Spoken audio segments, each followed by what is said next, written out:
They called her vulnerable. They said she was exposing weakness. But what if vulnerability is the greatest strength you've been overlooking? Brené Brown's journey from a shy researcher to a global thought leader teaches us that courage is born when we embrace our imperfections and dare to be seen.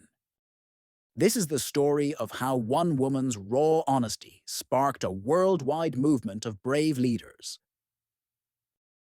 Before Brené Brown was a household name, she was a researcher at the University of Houston, digging into shame, fear, and vulnerability. For years, she had lived in the shadows, terrified of being exposed or judged.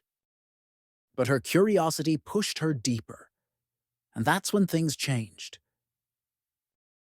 During a pivotal moment of burnout and emotional exhaustion, Brené had what she calls a spiritual awakening. Instead of running from vulnerability, she began to lean into it. She realized that vulnerability wasn't a flaw or a sign of weakness. It was the birthplace of connection, creativity, and courage.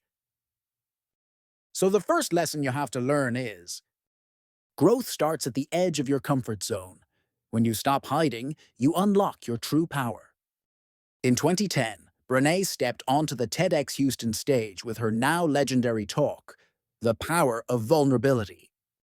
She was nervous, afraid people would misunderstand or dismiss her. But something incredible happened.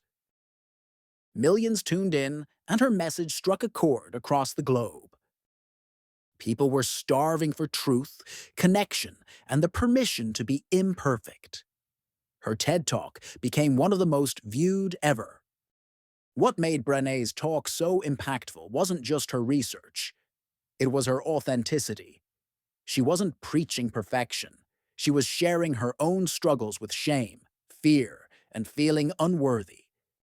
Lesson number 2, authenticity builds trust. Show people the real you. Flaws, fears, and all, and you create a space where others can do the same. Brené's message evolved. She taught that vulnerability is the courage to show up when you can't control the outcome. It's choosing connection over comfort. Her books, Daring Greatly, Rising Strong, and Braving the Wilderness, expanded this idea. Leaders, parents, teachers, and even military personnel began applying her principles. The result? Stronger teams, deeper relationships, and a renewed sense of purpose. But this transformation wasn't easy. Brené faced criticism for challenging cultural norms around weakness and strength. She was told to toughen up or stop oversharing. Instead, she doubled down. Lesson number 3, courage isn't the absence of fear. It's moving forward in spite of it. What does embracing vulnerability actually look like in daily life?